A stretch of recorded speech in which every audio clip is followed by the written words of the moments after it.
नमस्कार दोस्तों, मेरा नाम आदेश है। आज हम पढ़ेंगे कॉन्टिनेंटल ड्रिफ्ट थ्योरी, यानी कि महाद्वीपीय विस्थापन सिद्धांत।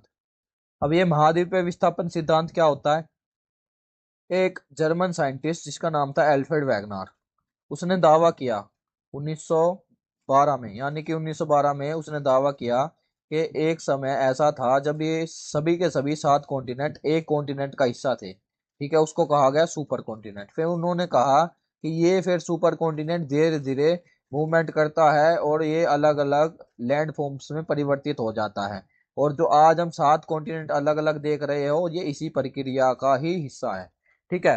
अब हम देखेंगे कि ये जो कॉन्टिनेंटल ड्रिफ्ट थ्योरी है, ये ओरिजिन थ्योरी का हिस्सा है। ओरिजिन थ्योरी क्या होती है? इसके बाद हम जाएंगे प्लेट टेक्टोनिक थ्योरी पर। Plate tectonic theory modern theory है।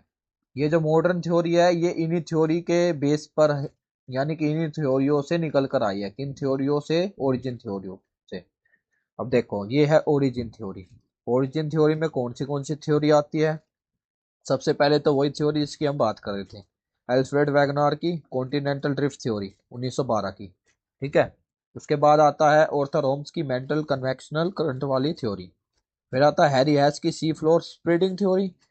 फिर आता है जॉन तूजो विल्सन की ट्रांसफॉर्म फोल्ड कंसेप्ट। अब धीरे धीरे पॉइंट ऑफ व्यू ले लेते हैं इनका। ठीक है। एल्फ्रेड वैगनार के बारे में बता चुका हूँ। इन्होंने कहा कि एक समय था जब सभी के सभी आज के जो प्रेजेंट के कॉन्टिनेंट है, ये एक सुपर कॉन्टिनेंट थे, यानी कि एक ही लैंडफॉर्म थे।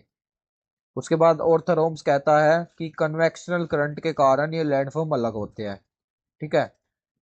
हैरी हैस ने ये कहा कि ये जो कन्वेक्शनल करंट है, इसका असर सी फ्लोर पर भी पड़ता है और सी फ्लोर क्या हो जाते हैं? स्प्रेड हो जाते हैं। ठीक है। इन सबको हम डिटेल में पढ़ेंगे। फिर आ जाता है जोन टूजो, इसने ट्रांसफॉर्म फॉल्ट कंसेप्ट दिया, जो हम पढ़ेंगे प्लेट टेक्टोनिक में। आगे चलते हैं।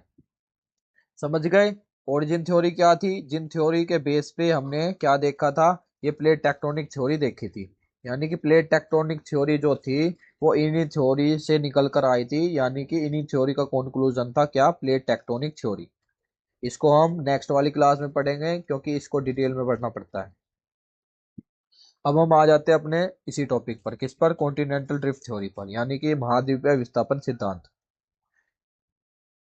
अब महाद्वीपीय विस्थापन सिद्धांत में अल्फ्रेड वैगनार ने दावा तो कर दिया था कि कॉन्टिनेंट क्या थे? सुपर कॉन्टिनेंट थे। तो इन्होंने इस सुपर कॉन्टिनेंट का एक नाम दिया, जिसको इन्होंने कहा पेंजिया। ठीक है। अब पेंजिया जो वर्ड है, ये कहाँ से आया? पेंजिया इन्होंने लिया ग्रीक मैथोलॉजी से। ठीक है। पेंजिया क्या है? पेंजिया में जो पेन है, इसका मतलब होता है ऑल, और जो गिया है, इसका मतलब होता है मदर, यानी कि ऑल मदर। इसको हम कह सकते हैं जो अर्थ है, ये हमारी मदर है। तो यानी कि मदर अर्थ के नाम से लिया गया नाम है ये। क्या? पेंजिया।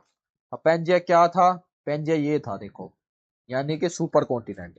जब हम आज के सभी कॉन्टिनेंट को ऐसे जोड़ देंगे तो एक सुपर कॉन्टिनेंट मिलेगा। इनका दावा यही था कि एक समय ऐसा था जब ये हमारी जो अर्थ है, ये कुछ ऐसी दिखती थी, यानी कि सभी कॉन्टिनेंट इस तरीके से जुड़े हुए थे। उसके बाद ये धीरे धीरे अलग होते चले गए, और ये आज के जो हम देखते हैं, यानी ये वाला ये दिख रहा है ना डायग्राम, इस वाले डायग्राम में जो आकृति दिख रही है आज वाली प्रेजेंट की, ये ऐसी आकृतियों में परिवर्तित हो गई।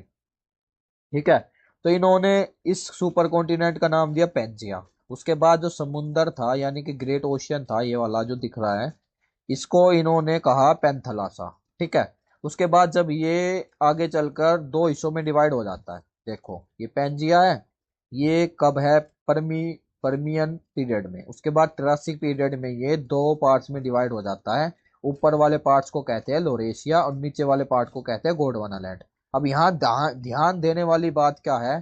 क्या इनके बीच में एक ओशियन का निर्माण होता है, उसको बोलते हैं तैथिस सी। ठीक है। ये ध्यान देना है, यहाँ जो ओशियन है कहाँ? लोरेशिया और गोंडवाना के बीच में, इसको बोला गया तैथिस सी।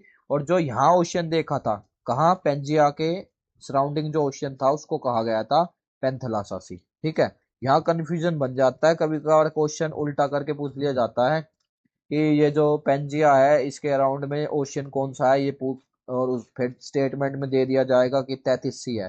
तो बच्चों को लगेगा शायद 33 ही था, तो वो इसको गलत कर कर आ जाते हैं। ठीक है।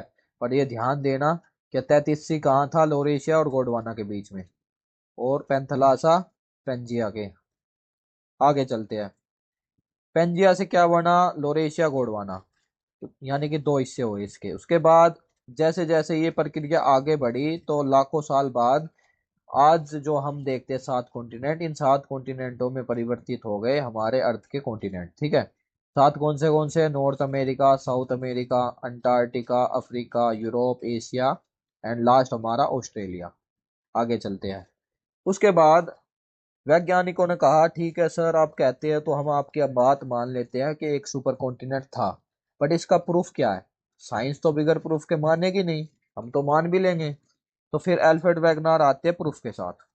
इन्होंने प्रूफ इकट्ठे करे, यानी कि सबूतों को इकट्ठा कर कर ये साइंटिस्टों के सामने हाजिर हुए, और इन्होंने एक एक कर कर अपने प्रूफों को उनके सामने लाना शुरू किया। सबसे पहले इन्होंने दिया जिग्सो फिट का प्रूफ, यानी कि जिग्सो फिट का मतलब होता है ये जो आप ये जो आप ये देख रहे हो ना आकृतियाँ, यानी कि ये एक गेम होता है। इसमें किसी पिक्चर को जब हम जोड़ देते हैं, ये छोटे छोटे अलग अलग पार्ट होते हैं ऐसे, जब हम इनको जोड़ देते हैं तो ये एक ही फ्रेम का हिस्सा बन जाते हैं। ठीक है, तो इन्होंने यही कहा कि जिग्सो फिट पैटर्न के हिसाब से आप जब अर्थ को जोड़ोगे तो वो एकदम से फिट बैठ जाएंगे। ये देखो, ये दिख रहा है ना, साउथ ये अमेरिका है, इसमें अफ्रीका को जोड़ा जो फिट बैठ गया। इधर देखो, साउथ अमेरिका को अफ्रीका में जब जोड़ा तो इसकी ये जो सीमाएं बाउंड्रीज है ना, ये एकदम से फिट बैठ रही है। ठीक है, तो एकदम से फिट क्यों बैठ रही है? उसके बाद ये यहाँ जोड़ दिया इन्होंने, जितने भी जुड़े हुए हैं, जैसे इंडिया को जोड़ दिया, अंटार्कटिका को जोड़ दिया, ऑस्ट्रेलिया का जोड़ दिया, तो ये सब फिट बैठ रहे हैं। ये इन्होंने दिया पहला प्रूफ। ठीक है, उसके बाद इन्होंने दूसरा प्रूफ दिया सिमिलर माउंटेन चेन। अभी सिमिलर माउंटेन चेन क्या होती है? देखो, नॉर्थ अमेरिका में एपेलेशियन माउंटेन है, यानी कि ये होता है रेजिडुअल माउंटेन। रेजिडुअल माउंटेन क्या होते हैं? ये पुराने ओल्ड माउंटेन होते हैं। ये कभी हमारे जैसे हिमालय के माउंटेन है ना, इनकी इतनी ऊंचाई हुआ करती थी, पर परसेंट में क्या है, इनमें इतना इरोजन हो चुका है कि ये घिसकर इनकी हाइट बहुत कम हो गई है। इसीलिए इनको बोला जाता है रेजिडुअल माउंटेन। एक कौन है? एपेलेशियन माउंटेन है ना नॉर्थ अमेरिका में, तो ऐसे ही माउंटेन हमें कहाँ मिलेंगे? कैलेडोनियन माउंटेन्स हो गया, जैसे ये यहाँ पे ऊपर। ठीक है, ये स्कैंडिनेवियन माउंटेन्स हो गया, ये ब्रिटिश आइल्स हो गया। तो यहाँ इतना सा समझाना चाह रहा हूँ कि ये जो सीरीज है माउंटेन्स की, ठीक है, पर्वत श्रृंखला है, और ये वाली पर्वत श्रृंखला है, इसके आगे वाली पर्वत श्रृंखला यानी कि माउंटेन सीरीज है, ये सभी क्या है? ये एक ही टाइम पीरियड की, एक ही कंपोजिशन की, यानी कि इनमें जो कंपोजिशन है, मिनरल कंपोजिशन है, वो सेम पीरियड का है, और सेम इनमें मेटल्स है, यानी कि इनमें जो तत्व है वो भी सेम ही पाए जाएंगे। तो इतनी सी बात है, इनको जब हम जोड़ेंगे तो हमें पता चल जाएगा कि ये एक ही पार्ट है, बस ये अलग हो गया, डिवाइड होगा किसी ना किसी तरीके से। जैसे आप यहाँ देख रहे हो इन बाउंड्री को, यहाँ से जब आप यहाँ इसको जोड़ोगे तो ये फिट बैठ जाएगा। ठीक है, इसमें, इस वाले हिस्से में। और फिर जब आप इसको यहाँ जोड़ोगे तो ये ऊपर वाला इसके बिल्कुल फिट बैठ जाएगा। तो इन्होंने ये साबित कर दिया कि जब आप सिमिलर माउंटेन चेन को जोड़ोगे तो ये फिट बैठेंगे। जैसे एग्जाम्पल के तौर पर देख सकते हो, देखो स्कॉटलैंड, आयरलैंड, नॉर्वे, ग्रीनलैंड। ठीक है, उसके बाद गोंडवाना, ये कह रहा है Gondwana connections mountain system of South Africa correspond with those of the Argentina. मतलब ये जितने भी है ना, साउथ अफ्रीका हो गया, नॉर्थ अमेरिका हो गया, पूरे के पूरे अर्थ में जितने भी कॉन्टिनेंट है, इनमें इस तरीके की बहुत सारी आकृतियां देखने को मिलती है। उसके बाद इन्होंने अगला एविडेंस दिया फॉसिल एविडेंस। फॉसिल्स क्या होते हैं? देखो, ये जो साउथ अमेरिका है और अफ्रीका है, इसके अफ्रीका के वेस्ट कोस्ट पर, साउथ अमेरिका के ईस्ट कोस्ट पर हमें बहुत से ऐसे रिमेन्स, यानी कि डायनासोर्स के या किसी जानवर के ऐसे रिमेन्स पाए जाते हैं जो सेम टाइम के हैं। ठीक है, इस कारण इससे क्या पता चल जाता है कि ये जो कॉन्टिनेंट है कभी ना कभी यहाँ से जुड़ा हुआ होता है। मान लेते हैं, अगर हम ये कहते हैं नहीं जुड़ा है, मान लेते हैं ये कभी नहीं जुड़ा था। ठीक है, तो आप ये बताओ क्या ये डायनासोर तैर कर इधर गए होंगे? ठीक है, नहीं जा सकते ना, क्योंकि बीच में तो हजारों किलोमीटर का समुंदर है। तो ये यहाँ जुड़ा था, यानी कि एक ही पार्ट था, उसके बाद ये अलग हो गए। ठीक है, जब किसी टाइम में सिविलाइजेशन थी, यानी कि डायनासोर रहते थे, वे उसके बाद जब उनका एक्सटिंक्शन हुआ, यानी कि जब वे मरे, तो मरने के बाद क्या हुआ? ये जो कॉन्टिनेंट है इनको अलग होने में लगते हैं लाखों करोड़ों साल। तो जब ये अलग हुए तो ये वाला जो इसका हिस्सा था ये इधर आ गया। तो इतनी सी बात है, इन्होंने ये दिखाने की कोशिश करी है कि जब हम रिमेन्स देखते हैं तो हमारे अर्थ पर बहुत सारे अलग अलग कॉन्टिनेंटों पर सेम टाइम के सेम जानवरों को रिमेन्स मिलते हैं। तो ये तो पॉसिबल नहीं है ना कि सेम जानवर तैर कर समुद्र पार कर कर दूसरे कॉन्टिनेंट में चले गए हो, है ना। उसके बाद आता है टिलाइट डिपॉजिट। और टिलाइट डिपॉजिट क्या होता है? टिलाइट डिपॉजिट का संबंध होता है ग्लेशियर से। जहां भी ये टिलाइट लिखा आ जाए उसको समझ लेना कि इसका संबंध ग्लेशियर से है। टिलाइट डिपॉजिट क्या होते हैं? सेडिमेंट्री रॉक होते हैं जो ग्लेशियर के इरोजन से बनते हैं, ठीक है। डिपोजिशन और इरोजन से बनते हैं, यानी कि ग्लेशियर में जब इरोजन होता है तो उसके बाद उसका जो सेडिमेंट से कहीं डेप्रिसिएशन में डेप्रेशन में जाकर, यानी कि झील में जाकर इकट्ठा हो जाता है। इकट्ठा होने के बाद ये सेडिमेंट्री रॉक में परिवर्तित हो जाता है। तो वो सेडिमेंट्री रॉक जो ग्लेशियर से बने होते हैं उनको बोलते हैं टिलाइट डिपॉजिट, ठीक है। अब ये कहना चाह रहे हैं कि टिलाइट डिपॉजिट जो देखने को मिलते हैं हमें अक्रॉस दी कॉन्टिनेंट, यानी कि हमारे पूरे के पूरे जो भी कॉन्टिनेंट है उन पर, सभी के सभी कॉन्टिनेंटों पर सेम टिलाइट डिपॉजिट के कंपोजिशन मिलते हैं। जैसे कि आप एग्जांपल के तौर पर देख सकते हो, उड़ीसा झारखंड छत्तीसगढ़ वाले रीजन में जो डिपॉजिट मिलते हैं, टिलाइट डिपॉजिट मिलते हैं, वो साउथ अफ्रीका में, ऑस्ट्रेलिया में, अंटार्कटिका में, साउथ अमेरिका में सेम मिलते हैं। फिर आ जाता प्लेसर डिपॉजिट। प्लेसर डिपॉजिट में क्या बताया इन्होंने, कहा जैसे कॉमन मिनरल्स है जैसे कि गोल्ड, डायमंड, टीन, प्लेटिनियम, ये सभी के सभी अलग अलग कॉन्टिनेंटों में सेम टाइम के सेम कंपोजिशन के मिलते हैं, ठीक है। जैसे आप एग्जांपल के तौर पर देख सकते हो कि अफ्रीका में अफ्रीका में जो गोल्ड और डायमंड की माइंस है ना, उनकी कंपोजिशन, यानी कि उनका जो टाइम पीरियड है, उसमें जो मिनरल्स मिलते हैं उनका जो टाइम पीरियड है, वो ऑस्ट्रेलिया के जो माइंस है उनमें जो मिलने वाले मिनरल्स है उनके टाइम पीरियड से मैच खाते हैं, ठीक है। अब हम आ जाते हैं आगे। अब उन्होंने सबूत तो दे दिया। क्या सबूत दे दिया? कि ये किसी टाइम में एक सुपर कॉन्टिनेंट थे, लोगों ने मान लिया, ठीक है। उसके बाद एक क्वेश्चन और आया। साइंटिस्टों ने पूछा, ठीक है साहब आप कहते हो मान लेते हैं, अब ये बताओ इतने बड़े बड़े कॉन्टिनेंट है ये मूवमेंट कैसे करते हैं, ठीक है। ऐसा तो नहीं है कि ये अपने आप इनमें कोई इंजन लग रहा है कि ये एक जगह से दूसरी दूसरी जगह चले जाएंगे, ठीक है। तो इन्होंने फिर उसका भी जवाब दिया। इन्होंने कहा इसके पीछे भी दो फोर्स काम करती है। पहली होती है पोल फिलिंग फोर्स, दूसरी होती है टाइडल फोर्स। पोल फिलिंग फोर्स में इन्होंने कहा जैसे अर्थ रोटेट होती है तो उससे एक फोर्स निकलती है, जो फोर्स होती है सेंट्रीफ्यूगल फोर्स। सेंट्रीफ्यूगल फोर्स हमने पढ़ी थी, उसका काम क्या था? वो अर्थ से बाहर की तरफ लगने वाला फोर्स है जो अर्थ को बीच में से चौड़ा कर देता है, यानी कि इक्वेटर से चौड़ा कर देता है। बट इन्होंने कहा यही सेंट्रीफ्यूगल फोर्स काम करती है कॉन्टिनेंटों के मूव के, यानी कॉन्टिनेंट के मूवमेंट के पीछे। उसके बाद इन्होंने कहा कि जो पोल है, पोल से लगने वाली मैग्नेटिक फील्ड के कारण पोल जो क्या है अट्रैक्ट करता है कॉन्टिनेंटों को, ठीक है। ये वैसे देखने में इतनी खास बात लगती नहीं है। आगे चलते हैं। फिर इन्होंने कहा, यानी कि इन्होंने दो दिए थे, पहला दिया था पोल फिलिंग, दूसरा जो फोर्स बताया इन्होंने बताया टाइटल फोर्स।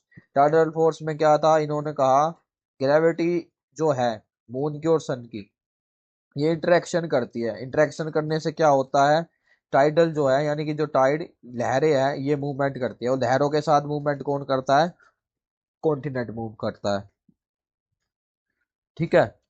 फिर साइंटिस्टों ने ये प्रूव कर दिया कुछ समय के बाद, ये जो पोल फिलिंग फोर्स है और ये जो टाइडल फोर्स ये बहुत वीक है, ये किसी कॉन्टिनेंट को मूव नहीं करवा सकती। सिंपल सी बात है, कॉन्टिनेंट कोई पानी के ऊपर तैरने वाली चीज थोड़ी है जो मूव करा देगी। कॉन्टिनेंट तो जमीन, यानी कि ओशियन के भी अंदर तक फैली हुई एक वो है, यानी कि लेयर्स है, जिसको हम कहते हैं लिथोस्फेयर, ठीक है। लिथोस्फेयर तो जमीन के अंदर तक है, इसके मूवमेंट, और जो पानी है ये उसके ऊपर है, तो ये कैसे मूवमेंट करा देगी, ठीक है। आगे चलते हैं। दरअसल इसके पीछे मूवमेंट कैसे होती है, ये जो कॉन्टिनेंट मूवमेंट करते हैं कैसे होती है, इसके पीछे जो चीजें है ना वो हम प्लेट टेक्टोनिक थ्योरी में ही तो देखते हैं। तो यहाँ से आइडिया आता है कि प्लेट टेक्टोनिक थ्योरी जो है वो कैसे निकल कर आई। इन्होंने ये तो बता दिया था कॉन्टिनेंट जो है वो मूव कर रहे हैं, पर ये नहीं बता पाए थे कि इसके पीछे रीजन क्या है। और इसका रीजन किसने बताया? इसका रीजन बताया ऑर्थोरोम्स ने। ऑर्थोरोम्स ने दी कन्वेक्शनल करंट थ्योरी। उन्होंने बताया रियलिटी में कि कॉन्टिनेंट मूव कैसे कर रहे हैं, इसके पीछे कौन सी फोर्स लग रही है। इन्होंने जिस फोर्स का नाम बताया उसको बोलते हैं कन्वेक्शनल करंट। ये जो आप यहाँ देख रहे हो ना, ये है लिथोस्फीयर। लिथोस्फीयर में क्या हो रहा है, ये जो मैग्मा सर्कुलेशन है, ये मैग्मा ऐसा ऊपर उठता है और फिर ऐसे मूवमेंट करके ऐसे नीचे की तरफ आ जाता है। तो ये सर्कुलेट होता रहता है, इधर भी हो रहा है इधर भी हो रहा है। इस सर्कुलेट के कारण क्या होता है, ऊपर की जो प्लेट लिथोस्फेयर है ये भी मूवमेंट करता है। और ये मूवमेंट करेगा तो क्या होगा, ये इधर से अलग हो जाएगा, ये भी अलग हो जाएगा। तो ऐसी चीजें चलती रहती है और कॉन्टिनेंट क्या करते हैं, मूवमेंट करते हैं। किसके कारण, इस एस्टेनोस्फेयर में मैग्मा सर्कुलेशन के कारण। और इसको क्या नाम दिया था, इसको नाम दिया था कन्वेक्शनल करंट थ्योरी। किसने, ऑर्थर होम्स ने। आगे चलते हैं। ऑर्थर होम्स का देख लिया, ऑर्थर होम्स ने क्या दी थी, कन्वेक्शनल करंट थ्योरी, ये वाली। क्लियर है ना। अब इसमें क्या था कन्वेक्शनल करंट थ्योरी में, ये भी पढ़ लेते हैं स्लाइड में। Hot magma rise from the deeper mental, यानी कि डीप मेंटल से क्या होता है, हॉट मैग्मा राइज करता है। ठीक है। It's spread beneath the lithosphere, ये लिथोस्फीयर है। ये लिथोस्फीयर के नीचे स्प्रेड होता है, यानी कि फैलता है। और उसी दिशा में ये भी फैलता है ऊपर लिथोस्फीयर, इस दिशा में ये मैग्मा फैलेगा। आगे चलते हैं। देखो ये क्या, it is the foundation of the plate tectonic theory. मैंने बताया था ना, ओरिजिन थ्योरी क्या थी, चार थ्योरी बताई थी। पहले अल्फ्रेड वैगनार की, फिर ऑर्थर होम्स की, यही वाली थ्योरी। उसके बाद फिर बताई थी मैंने एक और थ्योरी, उसमें क्या था, सी फ्लोर जो है वो सेपरेट हो रहा था। ठीक। ये सब थ्योरी क्या थी, ओरिजिन थ्योरी थी। अब आगे चलते हैं। ये सी फ्लोर स्प्रेडिंग आ गई, देखो हैरी हेस की। इन्होंने कहा कन्वेक्शनल करंट एक काम और कर रहा है, ये क्या कर रहा है, ये मिड ओशियन रीजस बना रहा है और ओशियन को सेपरेट कर रहा है, यानी कि एक ओशियन की प्लेट को दूसरे ओशियन की प्लेट से अलग कर रहा है। बट इसमें एक प्रोसेस और हो रही है, नीचे से मैग्मा आ रहा है और इस प्लेट को दोबारा बना रहा है। ठीक है, यहाँ से ये सबडक्ट हो रही है नीचे की तरफ, यानी कि इसका विनाश हो रहा है, ये खत्म हो जाएगी आगे। यहाँ के विनाश हो जाएगा, खत्म हो जाएगी। बट यहाँ से क्या हो रहा है, नई ओशियन बन रही है। तो ये प्रोसेस चलती रहती है और ये जो प्लेट है ये नई हो जाती है, यानी कि ओशियन में जो प्लेट है, ये जो लिथोस्फीयर है, ये फॉर्मेट होता रहता है, यानी कि इनकी फॉर्मेशन होती रहती है और ये नया बनता रहता है और इधर से पुराना नष्ट होता रहता है। कॉन्टिनेंट में क्या होता है, कॉन्टिनेंट में प्रोसेस नहीं होती, इसीलिए कॉन्टिनेंट पुराने होते हैं। ये जो है इनकी प्लेट, यानी कि ओशियन प्लेट जो होती है ये नहीं होती है। आगे चलते हैं। देख लिया ना सी फ्लोर स्प्रेडिंग क्या है, यही चीजें सी फ्लोर स्प्रेडिंग में आती है। ठीक है। अब हमारा आज का टॉपिक हो जाता है खत्म। अब आगे नेक्स्ट क्लास में हम देखेंगे प्लेट टेक्टोनिक थ्योरी।